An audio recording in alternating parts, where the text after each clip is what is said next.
السلام علیکم دوستوں، میں ہوں حسین احمد اور آپ دیکھ رہے ہیں اسلامک چینل ود حسین احمد۔ دوستوں، آج کی ویڈیو میں ہم نماز کا عملی طریقہ سیکھیں گے۔ تو دوستوں چلے شروع کرتے ہیں۔ سب سے پہلے قیام میں پاؤں رکھنے کا طریقہ ہم سیکھیں گے۔ یہ آپ کو نظر آ رہا ہے، پہلا جس پر ٹک کیا ہوا ہے سبز کلر والا، یہ ٹھیک طریقہ ہے، اور یہ جس پر کراس ہے یہ غلط طریقہ ہے۔ اس کے بعد ہم آئیں گے تکبیر تحریمہ میں ہاتھ اٹھانے کا طریقہ۔ یہ جو پہلا طریقہ ہے یہ ٹھیک ہے اور یہ دوسرا غلط ہے۔ اس کے بعد ہم آئیں گے رکوع کی طرف۔ رکوع کا طریقہ، رکوع کا طریقہ یہ پہلا والا جو سیدھی کمر سیدھی کی ہوئی ہے، اس میں یہ پہلا طریقہ ٹھیک ہے اور یہ دونوں طریقے غلط ہیں کراس والے۔ اس کے بعد دوستوں ہم آئیں گے قیام میں ہاتھ باندھنے کا طریقہ۔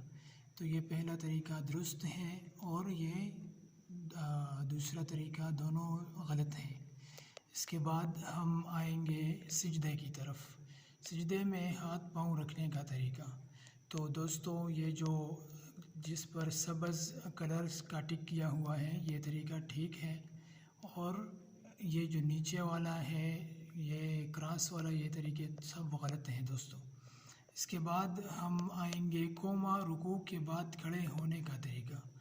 یہ پہلا طریقہ ٹھیک ہے، یعنی سیدھا کھڑا ہونا، اور یہ دوسرا طریقہ غلط ہے، آپ کو نظر آ رہے ہیں دوستوں۔ اس کے بعد ہم آئیں گے قاعدہ میں پاؤں بچھانے اور اشارے کا طریقہ۔